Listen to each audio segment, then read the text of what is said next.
can change the world. We the people, in order to form a more perfect union. I'm the son of a black man from Kenya and a white woman from Kansas. Le premier président de peau noire, président de la première puissance du monde, et je crois qu'il n'est pas anormal de le rappeler, c'est aussi cela qui fait que l'événement suscite un certain intérêt. Mais il est évident qu'il n'est pas que cela. D'ailleurs, les Américains le sentent très bien, c'est aussi un père de famille, c'est un homme qui a fait des études, ça n'est pas un professionnel de la politique, il n'a pas un patrimoine exorbitant, c'est un avocat engagé, et c'est vrai que les Américains le lui rendent bien.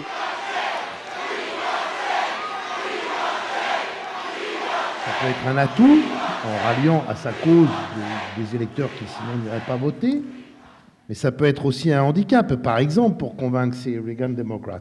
Est-ce que ça l'est? Qu'est-ce que l'on sait sur l'ampleur de ce problème-là, de cette question-là aujourd'hui, et les moyens éventuellement de l'atténuer? Will have the chance to join us in saying that we are tired of business as usual in Washington. We are hungry for change and we are ready to believe again. Obama va être le candidat du Parti démocrate. C'est vrai qu'il a du mal à accrocher sur les cols bleus, sur les personnes d'un certain âge, sur même relativement par rapport à la performance normale de son parti, les hispaniques. Mais est-ce que ces gens vont voter en novembre, fatalement pour McCain? C'est aussi pour ça que lui, il risque de jouer plus vers le centre, bien qu'on croit qu'il est plus à gauche, plus vers le centre et rattraper toutes les Obama We républicains. have the most votes, the most delegates. Le couple Clinton s'est révélé être une machine politique redoutablement efficace pendant 8 ans. Mais l'équivalent de ce qu'était Bill dans le couple, c'est Barack Obama. C'est le personnage charismatique. Et le problème d'Hillary Clinton, c'est qu'elle se trouve, quelque part, faire face à l'homme qui est l'équivalent de ce qu'était hier son mari. C'est une personne redoutable, mais elle n'a en rien le charisme qu'avait son mari. Celui qu'il a, c'est Barack Obama en face d'elle. Les programmes de Mme Clinton et d'Obama ne sont pas très éloignés. C'est la même sollicitude pour les classes moyennes, c'est quand même la clientèle du Parti démocrate. C'est la même opposition, avec certainement des nuances, à la guerre d'Irak et la volonté, d'une façon ou d'une autre, d'y mettre un terme.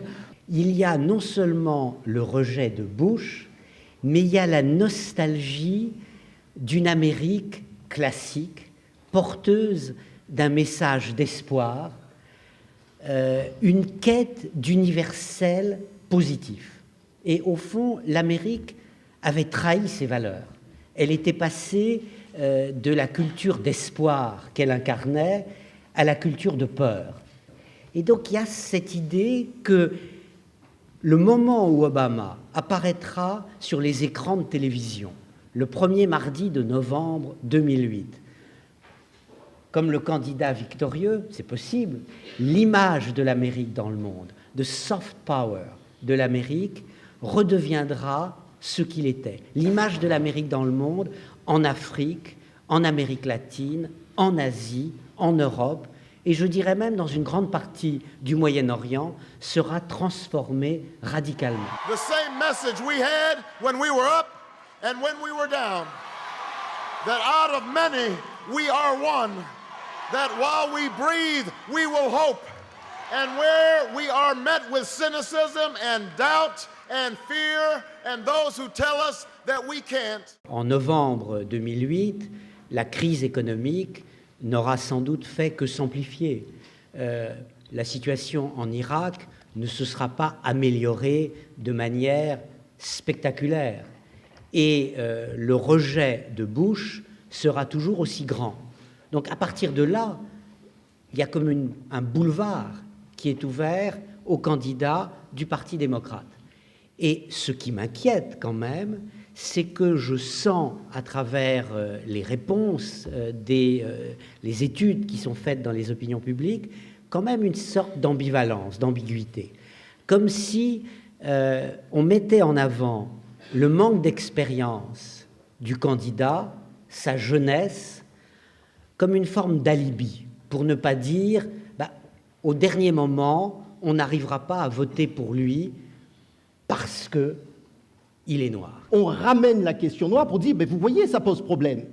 Et c'est exactement le type de démarche qui consiste à alimenter l'idée suivant laquelle, en raison de tel ou de tel élément de la personnalité du candidat, je pense notamment à la couleur de la peau, mais aussi à la question de la religion, qu'il ne pourrait pas être un bon président des États-Unis. On ne pose pas la question, est-ce qu'il pourrait être un bon président? Est-ce que son programme pourrait répondre aux attentes de l'Amérique? Vous avez un premier type de raisonnement qui consiste à dire, de toute façon, il est musulman. C'est pas parce qu'il est devenu chrétien qu'il n'est pas musulman. Il est musulman puisque son père était musulman et que quand le père est musulman, on est musulman. Et on ne peut quand même pas avoir un musulman à la tête des États-Unis. Et vous avez le second raisonnement encore plus chialé et vicieux qui consiste à dire, mais justement, il n'est pas musulman et ça c'est le problème parce qu'il devrait être musulman. Et que donc, quand il a décidé de devenir chrétien et de cesser d'être musulman, il est devenu apostat. Et comme il est apostat, et que ce qu'il y a de pire que personne ne pardonnera jamais dans le cœur même de la religion musulmane, c'est l'apostat, est-ce qu'on peut avoir un président de la République en menace de mort permanente? C'est un pari. Au fond, nous souhaitons que l'Amérique soit capable de sauter ce pas. Nous n'en sommes pas tout à fait sûrs, et ça va se jouer à quelques centaines de milliers de voix. C'est-à-dire qu'en novembre 2008, il est probable qu'un candidat sera élu avec 51% des voix contre 49%. Ce que je trouve le plus intéressant pour nous, c'est ce qu'il y a de commun dans les raisons du succès d'Obama aux États-Unis et dans la ferveur que Obama suscite en dehors des États-Unis. Ce que va apporter cette élection, c'est que les mentalités ont changé et que la France se rendra bien compte que si les États-Unis ont su passer le pas, ont su faire se réconcilier avec cette histoire coloniale, la France sera bien obligée de se réconcilier avec sa propre histoire coloniale. Je remarque que dans la campagne Obama, ils sont très réceptifs à l'étranger. Il est certain que de manière marginale, certains électeurs ne seront pas indifférents à l'opinion publique internationale, parce que c'est vrai que l'Amérique n'est pas un petit pays, mais ça reste marginal parce qu'il s'agit très probablement de gens lettrés qui ont un souci de la politique internationale, etc. C'est la première fois que je vois ça dans toutes mes années de faire la politique, c'est que Obama est très réceptif et sensible de l'opinion et sur ce qui se passe dans les autres pays. We will respond with that timeless creed that sums up the spirit of the American people in 3 simple words. Yes, we can.